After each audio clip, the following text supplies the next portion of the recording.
제가 관심 있게 보는 거는 삼성전자가 투자 계획을 하나도 안 줄이고 있다는 겁니다. 다른 기업들은 반도체 회사들 어려우니까 투자 계획 줄이고 있거든요. 그런데 제가 기업 역사를 보니까 어려운 시기에 거기에다가 자기가 잘하는 분야에 더 투자한 기업은 나중에 더 잘 되거든요. 나중에 경기 회복 사이클에서 삼성전자가 더 잘 될 거라는 거죠.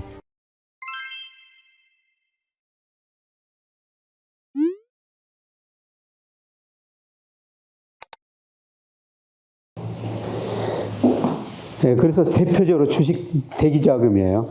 고객예탁금이죠. 고객예탁금이라는 건 여러분 뭔지 아시죠? 그냥 주식에 살려고 대기하고 자금입니다. 이게 한때 70조가 넘었는데 지금 47조 안팎 움직이고 있고요. 그 다음에 주식형 펀드도 뭐 계속 정체 상태입니다. 근데 최근에 보니까 MMF로 돈이 굉장히 많이 들어오거든요. 그래서 이거는 그 일별 자료인데요. 이게 27일 자료인데 어떻습니까? 이게 급격하게 증가하고 있죠. 무슨 의미예요? 주식을 이런 돈들이 주식시장에서 기대 수익률이 높아지면 주식을 살 수도 있다는 것이죠. 그래서 제가 보기에는 주식과 유동성, 대기자금도 이제 서서히 늘어나고 있다. 그동안 이런 돈들이 은행으로만 들어갔는데요. 저 은행 금리가 제가 작년과 10월 달에 들 때는 5%였었어요. 그런데 그 은행에 들어가 보니까 5%짜리는 지금 아예 없어졌습니다. 어제 들어가 보니까 가장 높은 게 3.9%거든요. 4%짜리도 없어요. 이렇게 금리가 떨어지다 보니까 이제 은행 정기 예금으로 돈이 덜 들어가고 이런 자금들이 MMF 등에 이제 서서히 들어와가지고 대기하고 있다는 겁니다. 그래서 주식의 기대 수익률이 오르면은 이런 자금들이 주식시장으로 들어올 수 있다. 이렇게 지금 볼 수가 있습니다. 그래서 저는 주가를 결정하는 게 경기하고 유동성이라고 보는데요. 아까 선행지수가 아마 3월에 저점을 칠 수도 있다. 그리고 이런 거 대기자금도 다시 늘어나고 있다. 이런 의미에서 우리가 주가를 긍정적으로 보기보다는 이제 긍정적으로, 부정적으로 보기보다는 긍정적으로 더 보셔야 된다. 이런 말씀을 더 드리고 싶습니다. 다음 페이지요. 그 다음에 최근에 저 외국인이 그 주식을 많이 사고 있죠. 그래서 외국인이 주식을 사니까, 저 환율도 떨어졌죠. 제가 환율은 그 축을 거꾸로 그려놓은 겁니다. 그래서 외국인의 누적 순매수인데요. 최근에 외국인이 1월만 하더라도 그 6조 4천억 코스피 시장에서 샀지 않습니까? 그래서 외국인 자원이 들어오니까 뭐 환율도 우리 돈 가치도 올랐었죠. 다음 페이지요. 그래서 우리 환율이 높으니까 외국인이 우리 주식을 사가지고 주가가 오르냐. 그래서 제가 인과관계를 한번 구해봤어요. 코스피하고 원달러 환율하고 누가 더 누구를 설명한가. 두 개 다 거의 같은 방향으로 움직이거든요. 그런데 제가 뭐 통계적으로 인과관계를 한번 분석해 보니까 코스피가 환율을 더 설명을 해 줍니다. 그래서 외국인이 우리 주식을 사고 코스피가 오르니까 원달러 환율도 떨어졌다. 우리 돈 가치가 올랐다. 이렇게 지금 볼 수가 있습니다. 그러면 외국인들이 왜 우리 주식을 사느냐? 저는 뭐 우리 주가가 저평가됐고, 그 다음에 원화 가치도 저평가됐다. 그동안 이런 말씀을 드렸습니다만은 또 다른 측면에서는 돈이 들어오고 있어요. 그래서 다음 페이지 한번 봐주시겠습니까?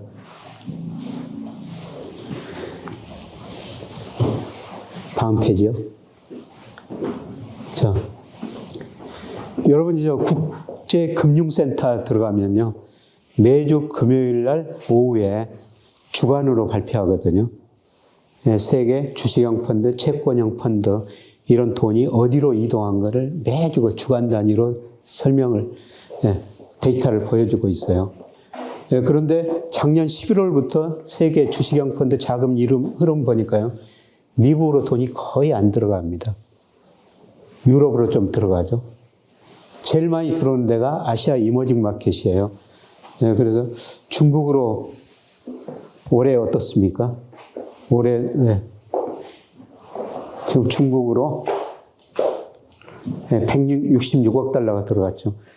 작년에 133억 달러, 연간 전체로 133억 달러가 들어갔는데요. 올 1월 한 달만 166억 달러가 들어갔다는 겁니다. 중국으로 지금 엄청난 돈이 들어간 거죠. 그리고 우리나라는 어떻습니까? 우리나라에서 2021년에 230억 달러, 작년에 89억 달러 빠져나갔는데요. 지금 1월만 거의 41억 달러가 들어왔죠. 그 다음에 대만으로도 작년, 재작년 많이 빠져나갔는데 들어오고 있거든요. 외국인 취직자 좀 봐니까 중국, 한국, 대만 쪽으로 많이 들어오고 있다는 겁니다. 저는 이게 작년 11월 이후로 이런 흐름이 나타나고 있습니다만은 석 달 봐가지고 제가 추세라고 말씀드릴 수가 없습니다만은 제가 앞으로 10년은 여러분한테 미국보다는 아시아 주식을 투자하십시오. 이런 말씀을 계속 드리고 있는데요. 이 자금 흐름이 지금 미리서 그거를 예고해 주지 않는가. 그래서 과거 보면은 10년 단위로 이머징 마켓이 좋았다가 아시아 시장 좋았다가 그 다음에 미국 좋았다가 이런 이야기를 반복하는데요. 80년대 이머징 마켓, 특히 아시아 시장, 일본은 선진국입니다. 일본 시장이 엄청 좋았고요.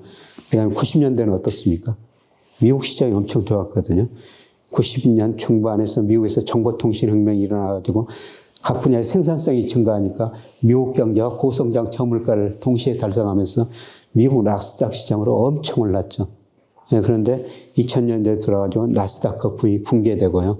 2000년부터 2009년까지는 우리 주가, 특히 중국 주가가 미국 주가보다 훨씬 더 많이 올랐어요.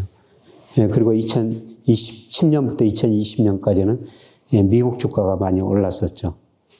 그래서 지난 10년만 우리가 보면은 미국 주가가 많이 올라서 우리가 미국 주식 투자해야 된다. 그런데 세계 경제 우리 수출 보면은 장기적으로 미국 비중 축소되고 아세안 비중, 중국 비중 많이 늘어났다 좀 축소되고 있으면 아세안 비중 꾸준히 늘어나거든요. 그리고 이렇게 자금 흐름 이런 것도 보니까 이제 저는 아시아 시대다.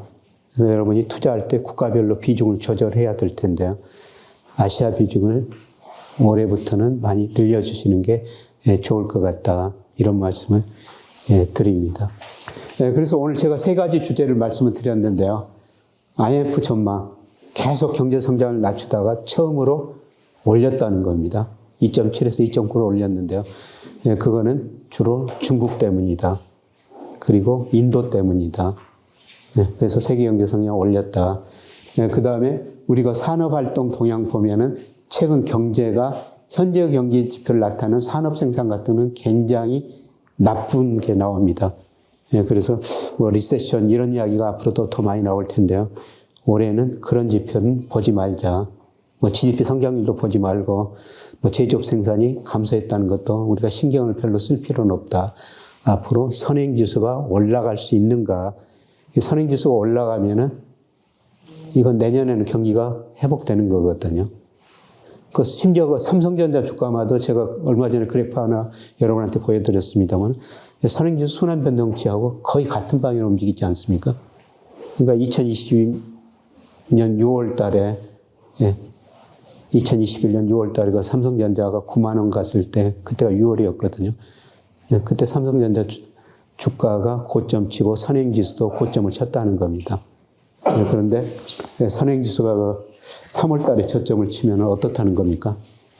삼성전자 주가도 오를 수가 있다는 겁니다. 그런데 제가 요새 그 삼성전자 강의를 자주 가거든요. 여러 계층들 대상으로 강의를 하는데 다음 주에도 삼성전자 갑니다만은 가니까 1층에 가니까요. 상당히 어둡습니다. 불천등을 절반을 끌어버렸더라고요. 그렇게 지금 다양한 비용 전략을 하고 있다는 겁니다. 보이는 데서 그렇게 전략하는데 안 보이는 데서 얼마나 전략하겠어요. 그런데 어제 그 삼성전자가 1분기 영업이익을 1차 속보치에서 2차 다시 발표했는데 1차 속보치보다 더 줄어든 4조 한 4천억 달러 영업이익 되지 않습니까? 거의 13분기 만에 최저치인데요. 그러면서도 제가 관심 있게 보는 거는 삼성전자가 투자 계획을 하나도 안 줄이고 있다는 겁니다. 다른 기업들은 반도체 회사들 어려우니까 투자 계획 줄이고 있거든요. 그런데 제가 기업 역사를 보니까 어려운 시기에 거기에다가 자기가 잘하는 분야에 더 투자한 기업은 나중에 더 잘 되거든요. 나중에 경기 회복 사이클에서 삼성전자가 더 잘 될 거라는 거죠. 비용은 전려하고 경기가 회복되면은 이익이 많이 늘어날 거라는 겁니다. 아마 올해는 삼성전자 이익이 많이 줄어들 거예요. 더 줄어들 겁니다. 그래서 올 1분기 그 애널리스트들 영업이익 전망치 보니까 2조 원 정도로 작년 4분기보다 훨씬 더 줄어들더라고요.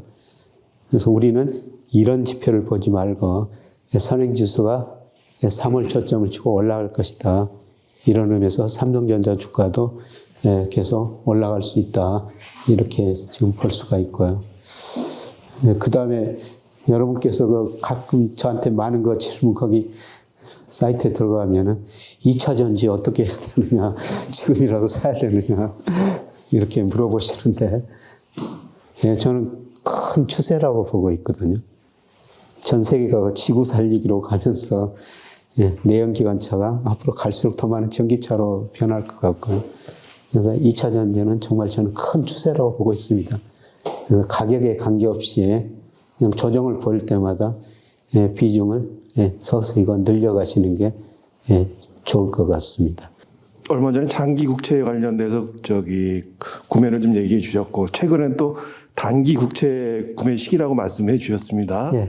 그 외에 우량주 회사채 구매 시기는 어떻게 되는지 두 가지만 좀 질문 드리겠습니다. 예. 제가 작년 9월부터 여러분한테 국채 10년짜리 좀 많이 사십시오. 이런 말씀을 계속 드렸는데요. 10년짜리가 4.6에서 최근에 보니까, 오늘 보니까 3.23%인가요? 좀 많이 떨어졌죠. 10년짜리는 여기서 많이 떨어지지는 않을 것 같습니다. 물론 저는 3%가 적정 수준 그 밑으로 갈 수가 있다고 생각하는데요. 네. 그리고 지금 여러분이 국채를 사시려면 단기 국채를 사시는 게 더 좋을 것 같습니다. 지금 1년짜리가 3.5% 안팎이죠. 앞으로 1년짜리가 더 많이 떨어질 거라는 겁니다. 채권은 단기 국채를 사시는 게 좋을 것 같고요. 그 다음에 회사채 말씀드렸습니다만 이미 AA 마이너스 등급, 이게 회사채 수익률의 기준이지 않습니까? 그것 많이 떨어졌어요. 앞으로 더 떨어질 가능성이 높고요. 그 다음에 여러분이 조금 더 리스크를 좀 감당할 수가 있으시다면 회사채 그것보다 등급이 좀 낮은 것도 서서히 투자하셔도 좋을 것 같습니다. 근데 단지 회사채 투자할 때 중요한 건 하나는요. 경제가 나쁘니까 신용평가회사들이 회사채 등급을 계속 낮추고 있거든요. 그러면 AA-를 AA로 A-로 등급을 낮춰버리면 일시적으로 수익률이 올라가면서 손해를 볼 수가 있거든요. 그래서 회사채 투자할 때는 신용 등급에 관심을 보이셔야 되는데, 지금 신용 등급이 조금 낮은 것까지도 서서히 투자할 시기가 아닌가, 그렇게 보고 있습니다. 제가 드리고 싶은 건 리츠 관련인데요. 교수님이 이제 금리가 인상이 둔화되다 보니까 리츠도 최근 바닥에서 한 20-30% 정도 가격이 이제 올랐습니다. 근데 교수님 이제 부동산은 아직도 하락 진입 초기다 이렇게 얘기를 하면서 리츠 투자에 대한 견해를 좀 듣고 있습니다. 리츠가 많이 떨어졌다가 지금 반등했는데요. 아직은 상승 국면으로 돌아선 건 아닌 것 같습니다. 말씀드렸던 것처럼 제가 부동산 사이클을 구해보니까 이제 7개월째 떨어졌거든요. 역사적으로 부동산 사이클이 7개월 만에 끝난 적은 없습니다. 그리고 중요한 거는 아직도 제가 보기에는 소득에 비해서, 물가에 비해서, 렌트에 비해서 아직 집값이 가대평가되어 있다는 겁니다. 그래서 이런 의미에서는 저는 리츠는 적극적으로 투자하는 시기는 아니고요. 그다음에 아까 IMF도 세계경제 리스크 하면서 부동산 이야기를 했는데요. 전 세계적으로 부동산 가격은 하락 국면 초기인 것 같습니다. 어제 미국에서 20대 도시 주택가격 발표됐는데 미국도 작년 6월이 고점이었고 미국은 좀 더 늦게 발표돼서 11월까지 발표됐는데 132% 올랐다가 이제 4% 떨어졌더라고요. 저는 이게 초기라고 보고 있습니다. 리츠는 적극적으로 투자할 시기는 아니다. 그리고 은행까지는 확산되지 않을 것 같지만은 그동안 PF 투자를 많이 한 비은행 금융권, 일부 저축은행, 증권회사 끝난 게 아니라고 보고 있습니다. 그리고 여러분 오늘 신문에서 발표됐습니다만은 우리 저 미분양 주택이 지금 6만 8천 가구까지 작년 12월 달에 갔지 않습니까? 저는 조만간 10만 가구 넘으리라고 보고 있습니다. 그래서 2009년에 16만 6천 가구까지 갔었는데요. 뭐 그 정도까지는 안 가더라도 10만 가구가 넘으면 이거 심각한 문제거든요. 아마 거기에 많이 투자한 일부 건설회사들, 비은행, 금융회사들 좀 타격을 받을 것 같습니다. 그래서 리츠는 적극적으로 투자하는 시기는 아니고요.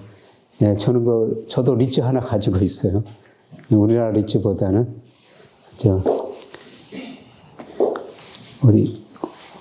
어디 정부더라? 오스트리아인가요?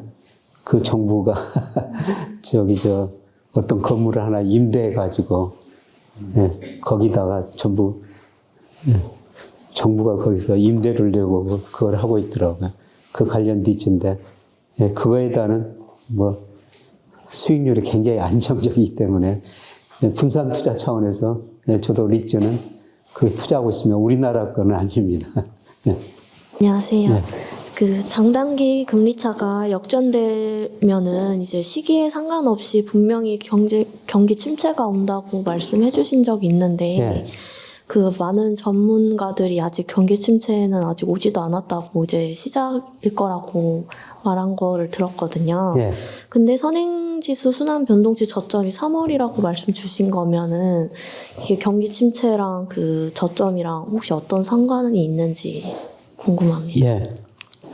저 미국 장단기 금리차 10년하고 2년 차이가 역전되면요. 과거 경기 침체가 안 온 적이 없었습니다. 그런데 참 이상하죠. 경기 침체가 오면은 경제 주체들이 합리적으로 반응해가지고 경기 침체가 안 온다. 그렇게 생각할 수가 있는데 안 온 적이 없었거든요. 저는 올해 미국의 경우 2분기, 3분기 마이너스 성장하리라고 보고 있어요. 근데 작년에도 미국 경제가 1, 2분기 마이너스 성장했죠. 그런데 경기 침체라고 안 했거든요. 그때는 고용이 증가했고 소비가 증가했기 때문입니다. 그런데 이번 국면의 2, 3분기는 소비가 감소하면서 그다음에 고용도 줄어들면서 2, 3분기 마이너스 성장하리라고 보고 있고요. 역시 장단기 역전이 이번에도 맞았다. 아마 그렇게 말씀드릴 수가 있고요. 그다음에 경기 침체가 오는데 선행지수는 왜 오른다고 이야기하느냐. 그게 좀 궁금하게 생각할 수 있는데 그만큼 선행지수가 선행한다는 겁니다. 예를 들어서 우리나라 선행지수가 2021년 6월이 정점이었거든요. 근데 작년 하반기부터 이제 경기 나빠지고 있지 않습니까? 그렇게 선행성이 있다는 겁니다. 시대의 흐름을 알아야 된다. 네. 시대의 흐름에 당하면은 모든 자산을 다 잃을 수도 있다. 개인한테 당하면 일부 자산을 잃을 수가 있지만 시대의 흐름을 모르면은 모든 자산을 잃을 수가 있고 거꾸로 시대의 흐름을 알면은 기업도 성장하고 개인도 부를 늘릴 수가 있다는 거죠. 우선 제가 일방적으로 투자 스쿨 수강생들한테 여러 가지 자료를 드리죠. VOD로 녹화해가지고 각종 거시 경제 지표 기본을 드립니다. 그래서 거기에는 산업활동 동향, 통화, 그다음에 금리, 환율 이런 기본을 드리거든요. 그다음에 한 달에 2번씩 온오프라인 강의를 하거든요. 한 번 올 초에는 오프라인 강의를 하는데요. 이때는 주로 최근 경제 동향을 이야기하고 있어요. 그러니까 올말 올초가 되면은 여러 가지 경제 지표가 발표되거든요. 저는 그런 경제 지표가 발표될 때마다 모델에 다시 그 수치를 넣고 그 월간 전망이 얼마나 틀렸는가 또 얼마나 맞았는가 그런 거를 계속 할 생각이고요. 온라인 때는 혹은 오프라인 때도 가정적 전문가 모셔다 놓고 그분이 강의를 하든지 제가 질문하면서 대화를 하면서 한번 방향을 제시해 볼까 그런 생각이고요. 중요한 거는 지금 금융시장이 굉장히 빨리 변하니까 속도죠. 그래서 2주에 한 번씩 소통의 시간을 갖거든요. 이때 보면은 정말 많은 분들이 번개처럼 질문해 주었다는데요. 네. 이거는 제가 좀 더 분석해가지고 나중에 올려드리겠습니다. 이런 식으로 해야 될 것 같아요. 그리고 제가 매월 경제지표가 발표될 때마다 업데이트 시켜가지고 매월 초에 제 자료를 수강생분들한테 드리고 있거든요. 매달 데이터가 바뀌니까 그거를 데이터 그래프 넣고 그다음에 자료에 더 수정해서 넣고 그러면서 또 앞으로 전망치 수정이 들어가는데 매월 데이터가 바뀌고 거기에 최근 추이가 다 들어가 있다는 거 이런 걸 좀 참조해 주셨으면 좋을 것 같습니다.